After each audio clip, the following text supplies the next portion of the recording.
Hey friends, this is day 8 of all-out war of Russia against Ukraine. A lot of things are happening in many fronts. The war, of course, then political and cultural and technological. Here are the main updates for today.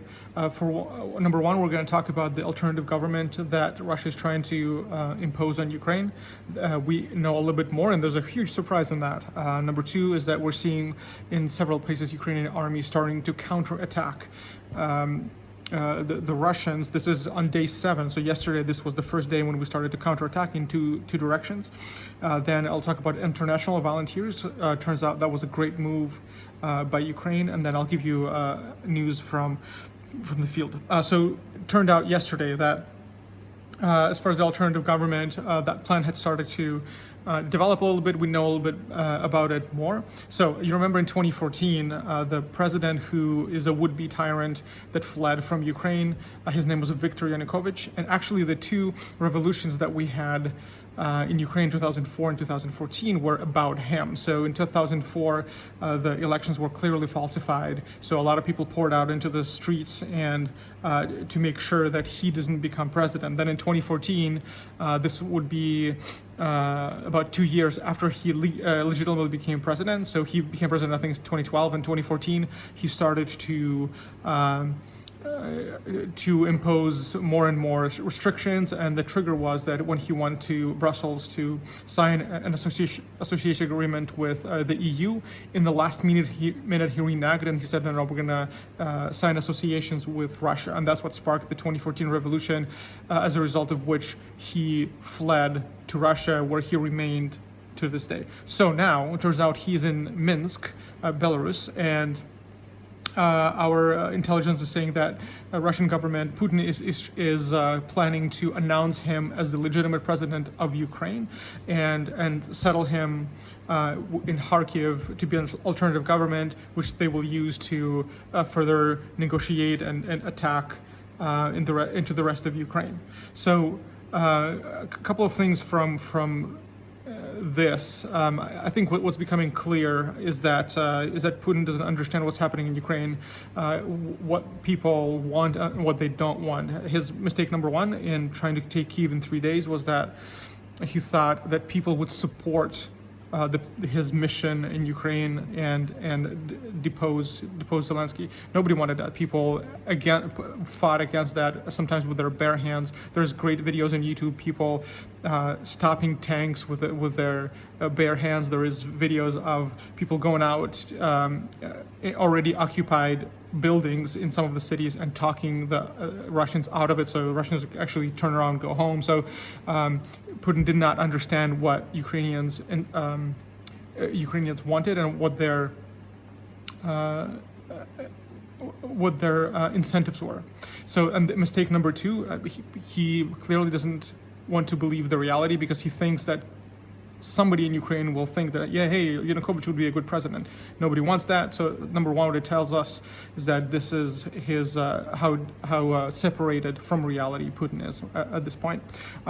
What this tells us also, another conclusion we can make is that looking back at 2014, you're sort of starting to see the picture of the world that Putin was trying to set up. So he wanted to put these dictators in Ukraine, which would be Yanukovych and Lukashenko in Belarus, in order for them to be dictators in his own image. We see that a lot of the moves that Putin made for himself. So he made himself Tsar for life because of the constitutional changes a few years ago. Lukashenko, 3 days ago, when they had the Belarusian referendum, that same question was on the ballot, that they would be president for life. So back in 2014, what was happening was he was trying to set up these two dictators in neighboring countries that would be answerable to him. So he was trying to set up this world, the Pax Romana, so to say, Pax Russia, where he would be the head commander, and that he would have these vassals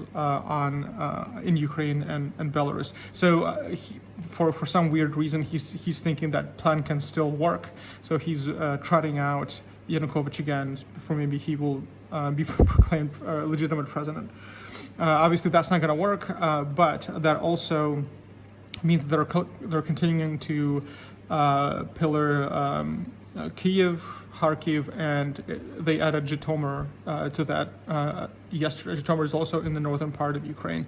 The attacks there are horrific. We've seen that 2 days ago they had started to shell apartment buildings. They're doing the same thing in Zhytomyr. They've destroyed 2 government buildings by cruise missiles at this point, and the goal there is terror. He wants the people to flee so his armies can go in, occupy the government buildings, set up alternative government, and then try to negotiate from that position. Speaking about negotiations, there was a second round of negotiations yesterday. We don't know what happened there, but we do know what the Russian position is, and it's absolutely crazy. The Russian position is Ukraine should demilitarize, Crimea should be recognized as Russian territory for life, so there will be no. Ukraine would not want to get it back. So absolutely crazy positions. It's obvious they don't want to negotiate. They don't want peace. They all want to do posture and read the situation and try to see what they can do to win at this point, which they can't. Of course. So another interesting thing about the army is that. You may remember that 3 days ago, Zelensky said that we're going to form international battalions. If you want to volunteer, please come. We will give you, we'll pay you. We'll give you guns. And I didn't think that was going to be effective, but turns out it was. I read this morning that about 12,000 volunteers have already pledged to come. That there have been already 2 battalions, and the battalions of 300 people to 1,000. So 2 battalions have already been formed and started their operations. There is about 100 people from Scotland. The Guardian reports there is 70 volunteers from Japan. So quite a bit of people are heeding the call and coming out to fight. A lot of soldiers from Israel as well. So that strategy is working. That was brilliant. I didn't think it was going to work, but that's great.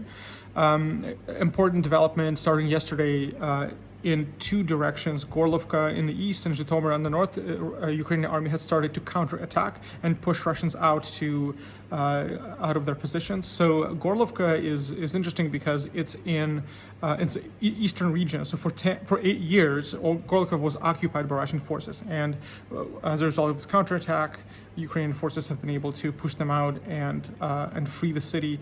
And then Zhytomyr is the one that I already mentioned.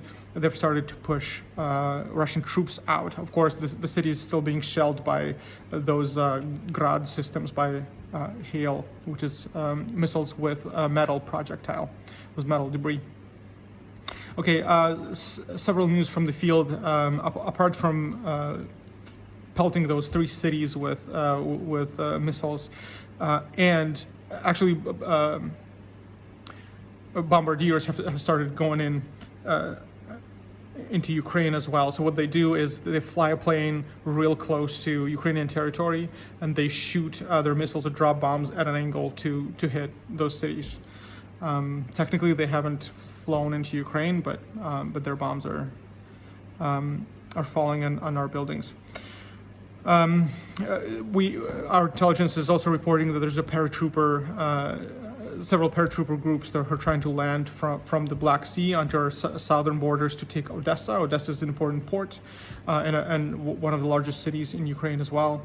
As far as casualties, there is Ukrainian Ministry of Defense is reporting about over 9,000 of Russian troops dead. What I might do is under this video, I'll post a few links to channels on a messaging app called Telegram. And what these channels do, among other things, is they will post videos of Russian soldiers who've been captured, and they're asking them, where are you from? What are you doing here? What commands you have been given? If you look at those videos, about like 95% of those soldiers are kids. They're like 18, 19. They don't know what they're doing. They don't want to fight. They only find out they're on Ukrainian land when they actually land from a plane or they cross the border and start seeing Ukrainian signs everywhere. They don't know what they're doing. They don't want to fight. It's one thing to sort of look at the statistics and and read the casualties. It's not a thing to look at them. They're scared. They're like, they should be in university. They're not fighting a war in Ukraine. So it's a mixed feeling. A lot of Ukrainians have this feeling like, we don't want you to die. Like, just don't come. Why are you here? But of course, they don't have that choice. They're conscripted into the army. It's interesting. One of those interviews, the rebels, as a lot of the press is telling us, these people are the Eastern people are. That in 2014, 2013, the rebels have taken Luhansk, the rebels have taken Donetsk, but these rebels, they're not really rebels. They don't want to do it. So one of them is on video talking about them going into Ukraine, sort of trying to attack from Donetsk, and he's saying, I wanted to run, but there was a border battalion behind me with their guns in my back. So I'm going to fight Ukrainians. I'm going across to the other side. I want to run, but I can't because I'll get a bullet in my back. So one thing we have to understand is that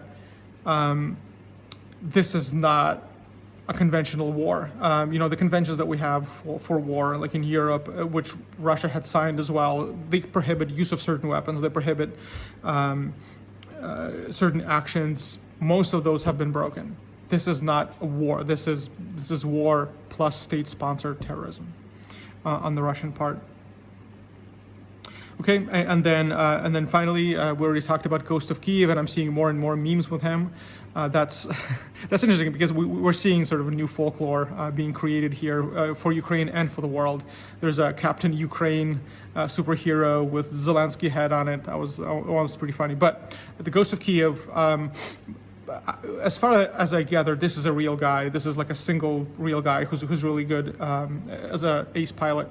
So the news from yesterday is that he had been shot down, but he was able to evacuate, and he's already been given a new plane, and he's already in the skies.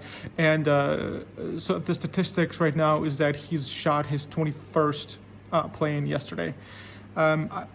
I don't know if it's true. It might be an urban legend, but I hope it's true. It's a very cool story. All right, I think I said everything I had for today. So friends, thank you for your questions, for your messages. I'm sorry I cannot reply all of them to all of them on time. I will do another video where I answer questions. I had somebody whose Russian friend gave them sort of a Russian propaganda playbook one by one. That's great because I can talk about each of the points they're making and why this is propaganda. And I think in the next few days I'll do a video talking about the history and why Ukraine is not Russia's little sister or little brother, and other elements of Russian propaganda that you may have heard. All right, bye.